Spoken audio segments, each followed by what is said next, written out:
मुक्त हैं, तो हम लोग कैसे कर पाएंगे? हम लोग तो बच्चा हैं और उस पर भी असुर वंश में जन्म हुआ है, हम कैसे करेंगे? तब प्रहलाद महाराज कहते हैं, न यच्युतम प्रणीतो बहुवा यासो असुरात्मजा। हे असुरात्मज, हे असुर पुत्रों, अच्युत को प्रसन्न करने में बहुत परिश्रम नहीं है, बहुत आयास नहीं है। बहुत सुंदर बात बता रहे हैं, सीखने लायक। इस संसार में जैसे हमने पहले कहा कि आप किसी की कितनी भी सेवा कीजिए परिवार में, लेकिन बाद में लोग कहते हैं कि हमारे लिए कुछ नहीं किया, ये नहीं किया, वो नहीं किया, तो बहुत परिश्रम है। बहुत परिश्रम करके भी लोग प्रसन्न नहीं होते। ये बिल्कुल दृष्ट सत्य है। बहुत मेहनत करके, बहुत कमा करके भी आप पालन पोषण कीजिए, लेकिन खास करके पुत्र से पूछिए सयाना होने पर, तुम बिल्कुल सेटिस्फाई हो ना? तो वो कहेगा, हमको कंट्रोल मत किया करो, हमको थोड़ा फ्री छोड़ो। आजकल कैसे लड़के बोल रहे हैं। एक बार एक गृहस्थ व्यक्ति हमको कहे कि महाराज जी हमारे पुत्र को समझा दीजिए, यह ठीक से रहे, ये रहे, वो रहे। तो 15 वर्ष का लड़का था, उसको मैं 16 वर्ष का मैं बैठाया, लगा समझाने की माता पिता की आज्ञा माननी चाहिए, इसी अमेरिका की बात है। तो वो लड़का कहा कि अंग्रेजी में बोला कि इनको आप समझा दीजिए कि हमारे विषय में मत सोचा करें, इसे कोई जरूरत नहीं। मैं समर्थ हूँ अपने विषय, हमारा किस बात में हित है, किस बात में अहित है, मैं समझ रहा हूँ। What is good for me, what is bad for me, I know। इनको चिंता करने की जरूरत नहीं। मैं कहा कि तो समझ रहे हो अपने विषय में, जब जन्म हुआ उस समय समझ रहे थे, कैसे कैसे खा करके, पी करके, पहन करके बड़े हुए, आज अपने विषय में समझ रहे हो, घूम रहे हो लोफर बन करके, और तुम अपने हित अहित को समझ रहे हो। मैं बाद में बहुत समझाया, तो धीरे धीरे धीरे धीरे कुछ नम्र हुआ। तो ये तो दशा है। बहुत प्रयास करके भी रिजल्ट नहीं है, शून्य। हम किसी की उपासना करें, किसी को प्रसन्न करने की चेष्टा करें, लेकिन नहीं प्रसन्न कर पाएंगे। बड़े बड़े नेता लोग, राजनेता, देश के भक्त हुए, देश की जनता के लिए क्या क्या नहीं किए, कितना त्याग किए, लेकिन फिर भी जनता संतुष्ट नहीं है।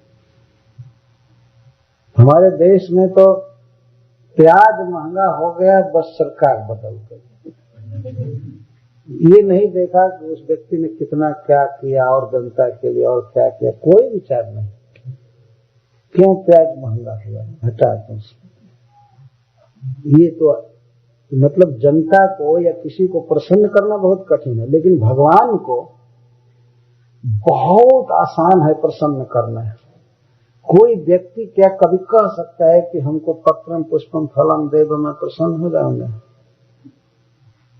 कोई कहेगा? आप किसी के पास जाकर कहिए कि अरे भगवान भी पत्रम पुष्पम फलम तोयम से प्रसन्न हो जाते हैं, इसलिए एक गिलास पानी लीजिए, हमारा काम कर दीजिए, तोयम अर्पित कर रहे हैं। भगवान का इतना हमारे साथ निकटतम संबंध है कि वे भाव देखना चाहते हैं कि ये क्या हमें दे रहा है। वो तो चाहते हैं कि लेने के लिए आवे हमारे पास, लेकिन लोगों में इस बात का बड़ा अभिमान रहता है कि हम क्यों लेंगे, हम क्यों किसी से मांगेंगे। तो इसीलिए भगवान कहते हैं तब दो, देने के लिए आओ, दो, कुछ भी दो, पत्रम पुष्पम फलम। तो किसी तरह भगवान संबंध चाहते हैं, क्योंकि नित्य संबंध है जीव के साथ भगवान का। तो जो भगवान अपने हैं, परम प्रिय हैं और हृदय में ही अवस्थित हैं, बुलाने की भी जरूरत नहीं है, हमारे भावों को वो समझते हैं। दूसरा व्यक्ति तो हमारे भाव को समझेगा भी नहीं। हम बहुत प्रेम से किसी की सेवा करें और फिर भी हमारे भाव को नहीं समझ पाएगा। ये भगवान सब समझते हैं। जैसे मान लीजिए स्नेहवान पिता है, तो पिता को कोई प्रसन्न करना चाहे, छोटा सा बच्चा, तो क्या उसको कोई कठिनाई होगी प्रसन्न करने में? बिना सेवा के ही पिता प्रसन्न रहता है। और कहीं बच्चा थोड़ा सा रुख करे, तो कोई चीज, जैसे पिता मिठाई लाया है डिब्बे में, और उस मिठाई के डिब्बे को खोल करके अगर बच्चा ये कह दे कि पिताजी आप खा लीजिए, पहले आप खा लीजिए, तो क्या पिता उस मिठाई को खाएगा? नहीं खाएगा। केवल बच्चे के इस भाव से उसे प्रसन्नता हो जाएगी, नहीं नहीं ठीक है, मैं तुम्हारे लिए लाया, मैं तृप्त हो गया। वो नहीं खाएगा, हो सकता है उसे डायबिटीज भी हो तो वो खाएगा नहीं, लेकिन वो प्रसन्न हो जाएगा अपने बच्चे के भाव से। तो भगवान वास्तव में इतना अपने हैं कि उनको प्रसन्न करने में कोई कठिनाई नहीं। केवल थोड़ा सा रुख किया जाए, उनको पहचाना जाए कि हमारे प्रिय हैं, हमारे सुहृद हैं, हमारे परम प्रभु हैं, सर्वज्ञ हैं, ईश्वर है, सब कुछ, सब तरह से हमारा हित करना चाहते हैं। थोड़ा भी दुख कीजिए, उतने से ही भगवान प्रसन्न है। तो प्रहलाद महाराज कहते हैं, नहीं अच्युतम प्रीणयत, अच्युत को प्रसन्न करने में बहु आयास न, बहुत आयास नहीं, बहुत परिश्रम नहीं। आत्मत्व सर्वभूतानां सिद्धत्वादिह सर्वतः, क्योंकि जैसे जीव रह रहा है शरीर में, तो आत्मा जितना आत्मा के निकट है, ठीक भगवान भी उतना ही निकट है, वो दूर नहीं है। भगवान के समान निकटतम कोई हो नहीं सकता है, कितना भी कोई निकट हो, स्त्री पुत्र, लेकिन फिर भी उन्हें दूर रहना पड़ता है। कभी कभी तो बहुत विजोग हो जाता है, लेकिन परमात्मा तो दिन रात साथ रहते हैं।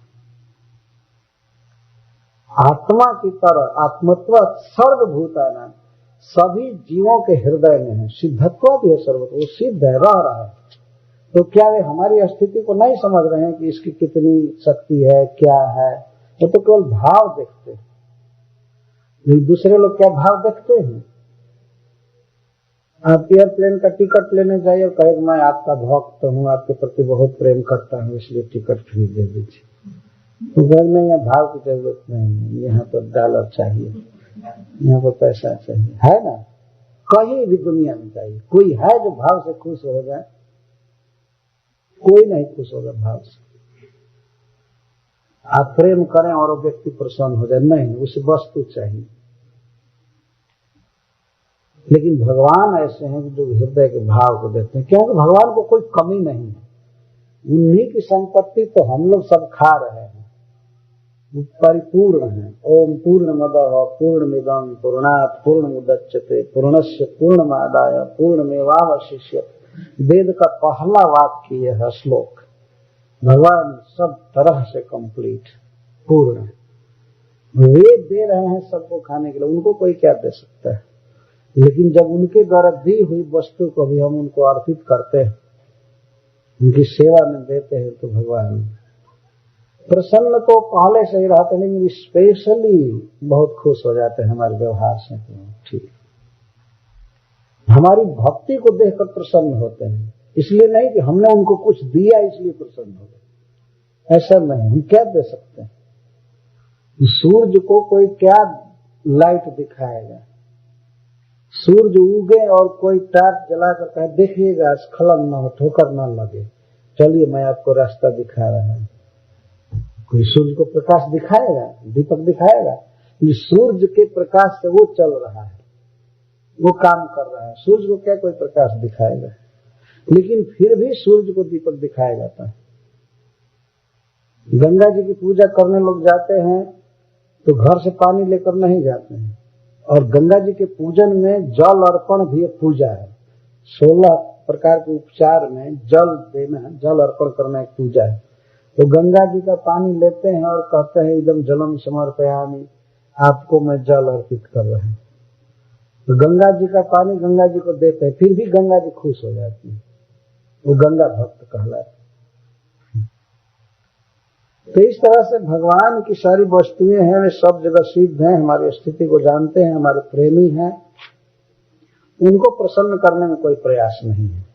और जगत में किसी भी व्यक्ति को प्रयास करने में तो मर जाएगा आदमी, फिर भी वो प्रसन्न नहीं हो पाएगा। इस सिद्धांत तो भगवान किस तरह से प्रकट हैं, सब जगह स्थित हैं। देखिए, हम चाहे गरीब हो जाए, चाहे रोगी हो जाए, चाहे शरीर बदल जाए, वृक्ष हो जाए, कीट पतंग हो जाए, लेकिन भगवान के हृदय में इतना स्नेह है जीव के प्रति, ये साथ